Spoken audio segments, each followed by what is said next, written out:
And on to our first story for today. People's Democratic Party, PDP, says President Bola Tinubu's comments during his media chat on Monday revealed that he does not care about the economic hardship plaguing Nigerians. The spokesman of the party, Debo Ologunapa, stated this in a statement on Tuesday while reacting to President's first media chat. Ologunapa said the president is insensitive to the widespread suffering and hardship afflicting citizens for saying that he does not regret removing the petrol subsidy. ATN recalls that the president in his first media chat said he has no regret removing petrol subsidy. Reacting, Ologunapa said the declaration by President Bola Tinubu that he has no regrets for the sudden removal of fuel subsidy without cautioning measures to mitigate the resultant crippling effect on the productive sector, high cost of living, and associated hardship, which is now driving citizens to extreme poverty and early death, also confirms APC's disconnection from the primary purpose of government, which is the welfare and security of the citizens. It is instructive that President Tinubu in the chat admitted that Nigerians are bearing the brunt of the failure and inability of the APC administration under his watch to effectively police and secure our nation's border so as to prevent the smuggling of petroleum products to neighboring countries.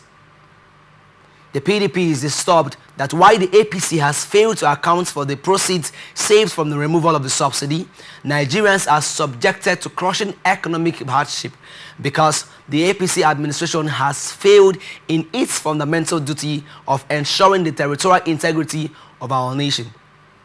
According to the PDP spokesman, instead of admitting failure and seeking solutions, Tinubu claimed that the nation's economy has improved under his watch.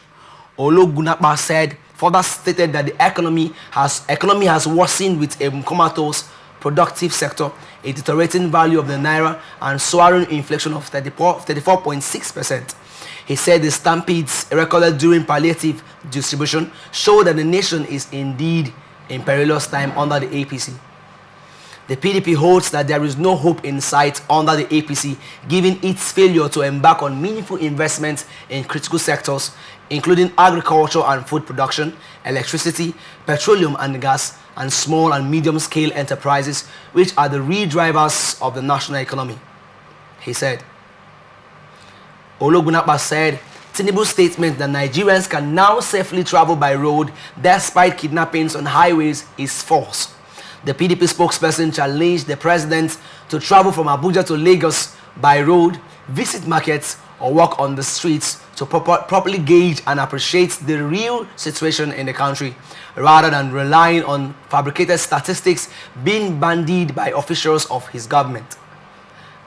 Sir, what's your take on these allegations from PDP?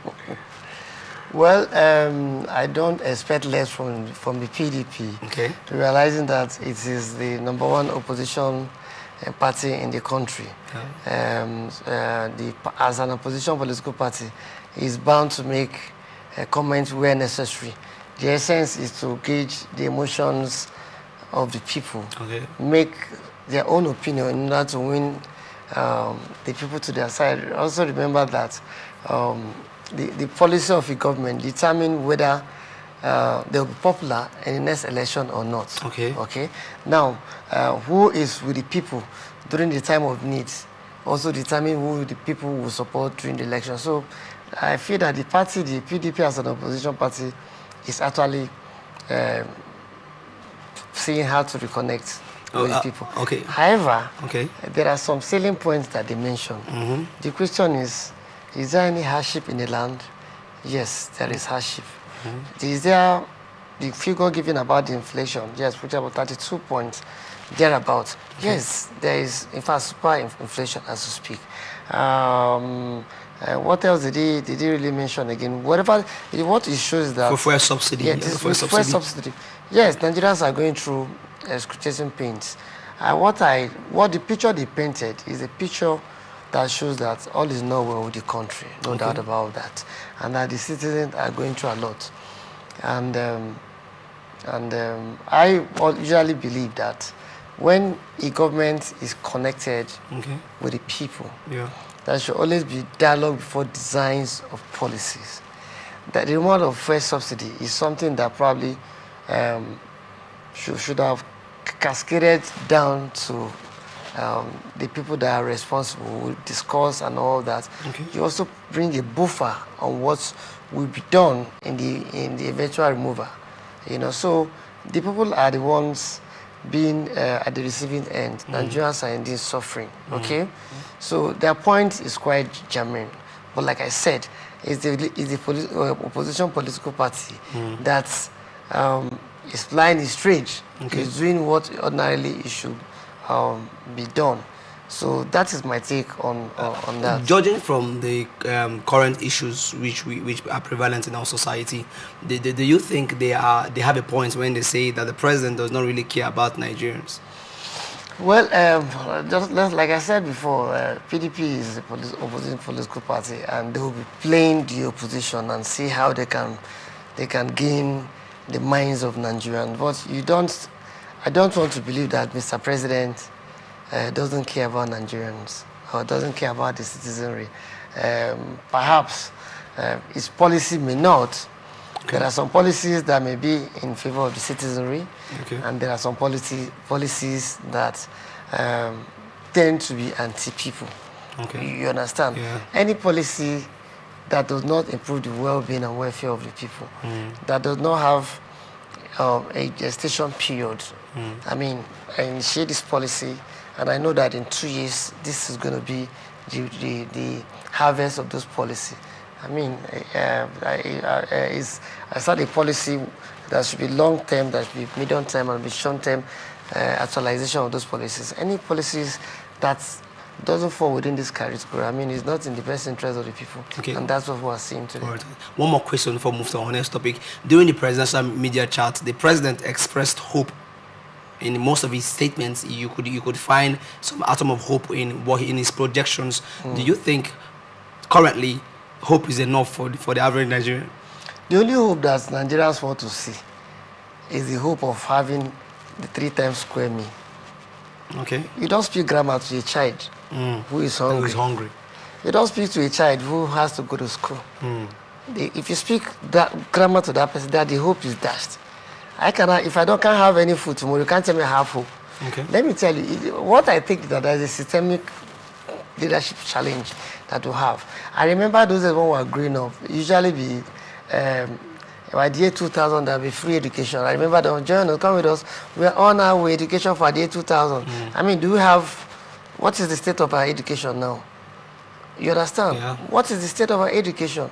Have we been able to actualize even the goals of the minimum development goals? Today we are talking about sustainable development goals 2030. Are we close to it? So Nigerians are tired of promises. Okay. I mean, we have been so hopeful. We have dashed our hopes. Our hopes have been evaporated. The hope that we want to see is that we're able to get food on the table. That's what ordinary Nigerian want. Nobody is the Nigerians are even, they are the most easy people to lead as long as I'm concerned. Because there have been some countries in the world that probably may have gone through all this, and you see a lot of revolutions here and there. Okay. They don't want so much. They want to see, they can be able to pay their children's school fees. They want to see 3 times square meal.